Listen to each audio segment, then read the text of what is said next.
Hello everyone, my name is Dara Rath and I'm the pastor at Faith Lutheran Church in Port Elgin, Ontario, Canada. And each week I bring you a story that takes about 5 minutes to watch. Some of the stories are funny and some of them just give you something to think about, which is the case in the story today. It's written by Michael Singer in a book called The Untethered Soul. And today we're talking about contemplating death. It's a very interesting read from Michael Singer. We take it for granted that they're there and that they'll continue to be there for us. What if they died? What if you died? What if you knew that this evening would be the last time you'd get to see them? Then you'd know that every person you see that day you'd be seeing for the last time. How would you feel? How would you interact with them? Would you even bother with the little grudges and complaints you've been carrying around? How much love could you give the ones you love, knowing that it would be the last time you get to be with them? Think about what it would be like if you lived like that every moment with everyone. Your life would be really different. You should contemplate this. Death is not a morbid thought. Death is the greatest teacher in all of life. Take a moment to look at the things you think you need. Look at how much time and energy you put into various activities. Imagine if you knew you were going to die within a week or a month. How would that change things? How would your priorities change? How would your thoughts change? Think honestly about what you would do with your last week. What wonderful thought to contemplate. Then ponder this question. If that's really what you would do with your last week, what are you going to do with the rest of your time? Wasting it? Throwing it away? Treating it like it's not something precious? What are you doing with life?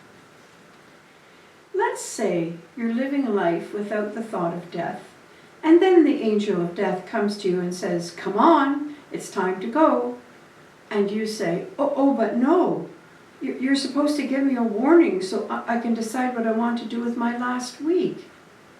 I'm supposed to get one more week. And do you know what death would say to you? He'll say, I gave you 52 weeks this past year alone, and look at all the other weeks I've given you. Why would you need one more? What did you do with all those? If asked that, what are you going to say? How will you answer? I wasn't paying attention. I didn't think it mattered. It's a pretty amazing thing to say about your life. Death is a great teacher. But who lives with that level of awareness? It doesn't matter what age you are, at any time you could take a breath and there may not be another. It happens all the time.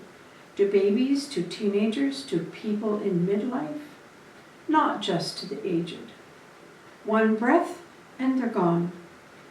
No one knows when their time will be. That's not how it works. So why not be bold enough to regularly reflect on how you would live that last week? If you were to ask this question of people who are truly awakened, then they wouldn't have any problem answering you. Not a thing would change inside of them. Not a thought would cross their minds. If death were to come in an hour, if death were to come in a week, or if death were to come in a year, they would live exactly the same way as they're living now. There is not a single thing they carry inside of their hearts that they would rather be doing. In other words, they are living their lives fully and are not making compromises or playing games with themselves. Life is not something you get. It's something you experience. Life exists with or without you. It's been going on for billions of years. You simply get the honor of seeing a tiny slice of it. If you're busy trying to get something, you will miss the slice you're actually experiencing. The highest way to learn is to take each moment of your life and realize that what matters is to live it fully. If you live each moment completely, you will have a fuller life, and you will not have to fear death.